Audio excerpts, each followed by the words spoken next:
Mimi naendelea kuwashukuru sana Wanatanga kwa umoja wenu, Mheshimiwa mkuu wetu wa wilaya na pamoja na kamati nzima ya usalama ya wilaya na kiongozi wetu wafanyabiashara katika mkoa.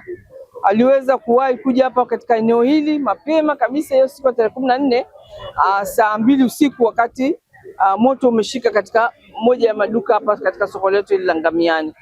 Mimi nipongeze sana jeshi letu la zimamoto, lakini ninawashukuru sana bandari, waliweza kutuletea gari lao pamoja na wenzetu wa GBP aliweza kuleta gari na jeshi wakaleta magari ya zimamoto. Kwa hivyo ikawa ni rahisi kuweza kuzima moto huo. Nimekuja hapa kutoa pole na kuwashika mkono. Najua wenzetu walipata kadhia hii, walikuwa wanafanya biashara, sasa hivi hawezi kufanya tena biashara, na hivyo basi tukaona kama binadamu tuendelee kushikamana kwa pamoja katika changamoto walioipata.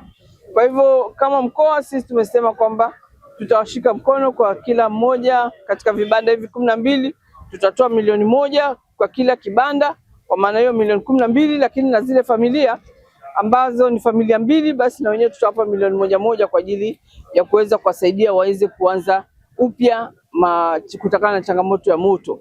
Lakini mimi nawapongeza wenzetu pia wa TRA, jana na wenyewe walikuja wakaweza kuwashika mkono, lakini niombe taasisi zingine ambazo zipo katika mkoa tuje tushikamane katika janga hili, kwa sababu hawa wakirudi katika kufanya biashara ndio wataongeza mzunguko wa fedha katika halmashauri yetu, katika jiji, lakini ndio wataenda kuweza kulipa kodi na kufanya shughuli mbalimbali. Kwa hivyo tushikamane nao, janga lao ni janga letu, tuone kwamba sote kwa pamoja tunashirikiana.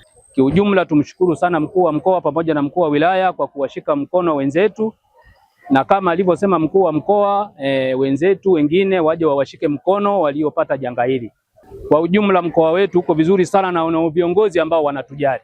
Tunawashukuru sana kwa chote kinachotoka kuwafariji wenzetu ambao wamepata janga la moto, na tutahakikisha kama alivyosema mkuu wa mkoa tutawapambania na wao warudi barabarani ili waendelee kulipa kodi za nchi, tuijenge nchi yetu. Kwanza tunamshukuru mkuu wa mkoa, tunamshukuru mkuu wa wilaya kuungana naye na watu wote wa vyombo vya habari na wengineo wote tunashukuru.